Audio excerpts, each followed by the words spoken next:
धुंधली परछाई। क्या आपने कभी अपनी पूरी जिंदगी की सबसे बड़ी गलती किसी गलतफहमी की वजह से की है? वो रात जब मैंने अपनी पत्नी माया को फोन पर किसी और से बात करते सुना तो मेरी दुनिया उजड़ गई थी। मुझे लगा था कि वह मुझे धोखा दे रही है, लेकिन मैं गलत था।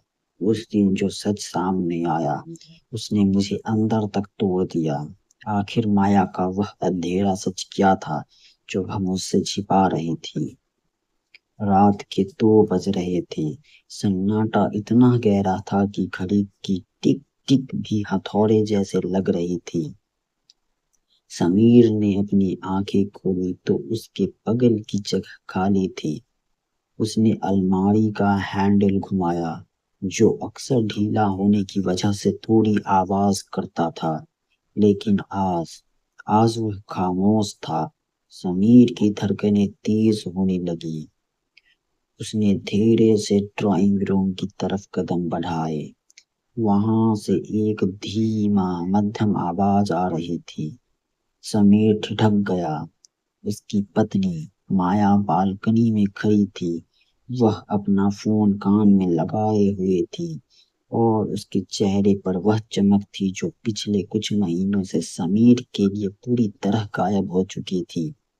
बस कुछ ही दिन और। माया की आवाज में एक अजीब सी ललक थी। उसके बाद यह सब खत्म हो जाएगा और हम हमेशा के लिए साथ होंगे। समीर का खून जम गया। जिस भरोसे की नींव पर उसने 7 साल पहले अपने घर का तामीन की थी, वह उसके सामने ही रेत की तरह दरक रही थी। उसे याद आया कि कैसे पिछले कुछ हफ्तों से माया ने काम के बोझ का बहाना बनाकर उससे दूरी बना ली थी। माया को फोन छुपाकर बात करते देख समीर का शक यकीन में बदलने लगा कि उसका किसी और के साथ चक्कर चल रहा है। अगली सुबह समीर ने माया के जाने के बाद अपना जासूस मोड ऑन कर दिया। उसे माया के बैग में एक कैब का बिल मिला, जिसका पता था सेक्टर 42 ग्रीन एवेन्यू। समीर ने उस दिन ऑफिस से छुट्टी ली और उस पते पर पहुंच गया। शाम के 6 बजते ही उसने देखा कि माया एक नीली कार में बैठकर बाहर निकली। समीर अपनी स्कूटी से उसके पीछे हो लिया। करीब आधे घंटे की ड्राइविंग के बाद वह कार शहर के एक पुराने सुनसान पार्क के पास रुकी। समीर दूर से देख रहा था। कार का दरवाजा खुला और माया बाहर निकली। साथ में उसका कजिन रोहन था। वे दोनों एक बेंच पर बैठे और बातचीत शुरू हुई। समीर ने छुपकर उनकी बात सुनने की कोशिश की। माया, अगर समीर को सच पता चला तो वह टूट जाएगा। रोहन की आवाज में फिक्र थी।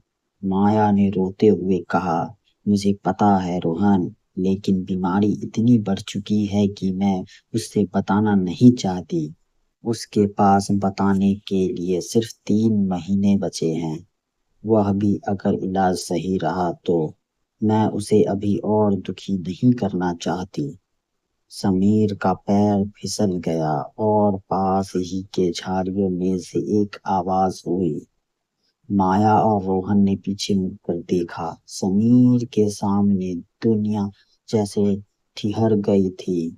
जिस शक ने उसके मन में जहर घोल रखा था, वह हकीकत की कड़वी सच्चाई के सामने पानी की तरह बह गई।